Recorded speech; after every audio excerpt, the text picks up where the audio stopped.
Pinoy top prospect Miel Fardo nadaya, binugbog at pinabagsak kalaban, natalo pa rin. Ito nga mga lods, Pinoy top prospect hard hitter Miel Silent Assassin Fardo nadaya sa bansang Tanzania. Dumayo nga si Fardo sa Tanzania at nilabanan ng Tanzanian Makhanja Yohana kaninang madaling araw, December 26, 2024. Binugbog na niya ang kalaban at pinabagsak ng 2 beses, ngunit natalo pa rin siya sa decision.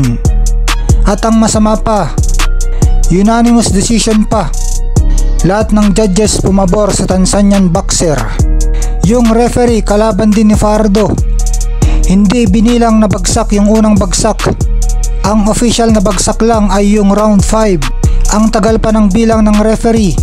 Sinadyang pinarecover ang kababayan niya. Marami na tayong napanood na nadaya ang ating mga kababayan dito sa Africa.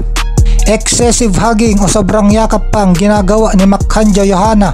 Ang tagal niya bago bumitaw. Pero hindi man lang winarningan ng referee at binigyan sana ng bawas na puntos. Mafia Boxing Promotion ang pangalan ng nagpaganap.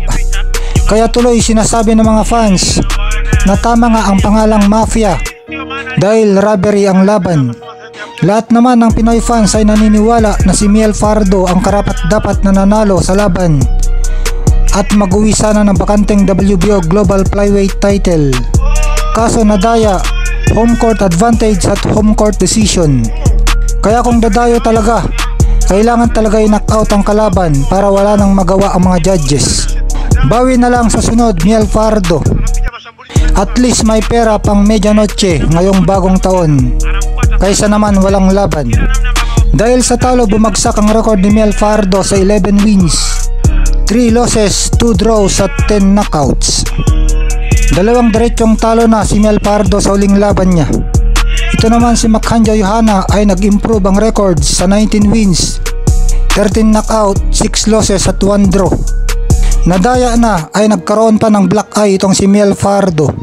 African cooking, Christmas party yata yung naging laban.